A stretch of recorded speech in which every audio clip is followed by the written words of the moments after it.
The spark is just gone. I've lost feelings.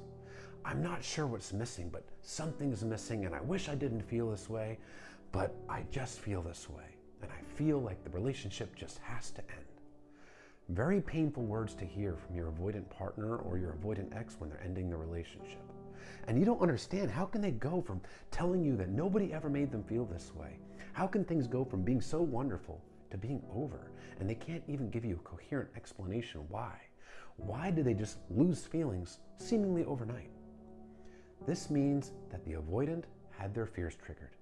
If you're dealing with a dismissive avoidant or a fearful avoidant that leans heavily dismissive, you have a person that has a very specific set of fears.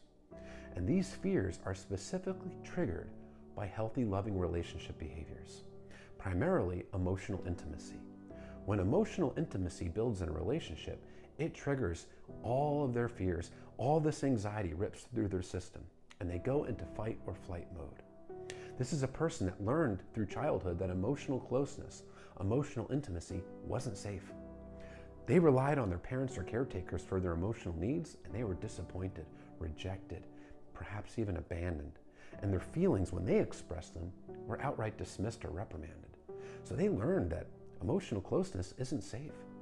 So when emotional closeness is building in a relationship, it triggers all of their fears, and they feel safe by creating emotional distance or even running from the relationship. That's how the avoidant has learned to protect themselves in a maladaptive way. The problem is they don't reflect on their feelings. They don't process their feelings. They suppress their emotions. They bury them. They run from them. They avoid them. And they don't self-reflect on it. Because of this, they think that they've actually lost the feelings. They don't realize that they've just suppressed them. They think that the spark is gone, when in reality, they're just triggered with fear. There's a lack of self-awareness, but they genuinely believe that there's just something missing. And they don't realize that something missing is them, their unhealed attachment wounds, their sense of security in a relationship, their ability to show up as a healthy partner in a relationship.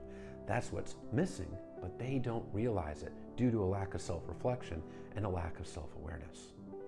If you were a loving partner to the avoidant, if you showed up and treated them well, and they still ran from the relationship and gave you these vague excuses and told you that the spark was just gone, it doesn't mean that you were never special to this person. Reality is, it means the opposite. You showed up, you treated them well. You were loving, consistent, and emotionally available, and that scared them. Another thing that can also scare them is any kind of disagreement or expectations put in the relationship. If you have wants or needs that you made known, or even a small disagreement, that can seem insurmountable to them. They've learned that disagreement and conflict means rejection and abandonment. Their own feelings were dismissed and reprimanded as a child. So they learn that expressing themselves, especially in any disagreeable way, it leads to pain. And when you put expectations on them, they feel like they can't meet those expectations. They weren't able to meet the expectations of their parents or caretakers as a child. So they feel like the moment any kind of expectations, even the bare minimum, is put on them, that they're going to disappoint their partner. So they deactivate again. They take those feelings, bury them, suppress them, and they just detach from their emotions. And again, they will think the spark is gone. This is a person that's emotionally unavailable. They're unable to actually connect with their own emotions as well as the emotions of their partner. It's a very painful thing to go through when you have this, what seems to be loving, wonderful relationship, and then it's over. But understand, it's not a reflection of you. It's not a reflection of anything you did wrong.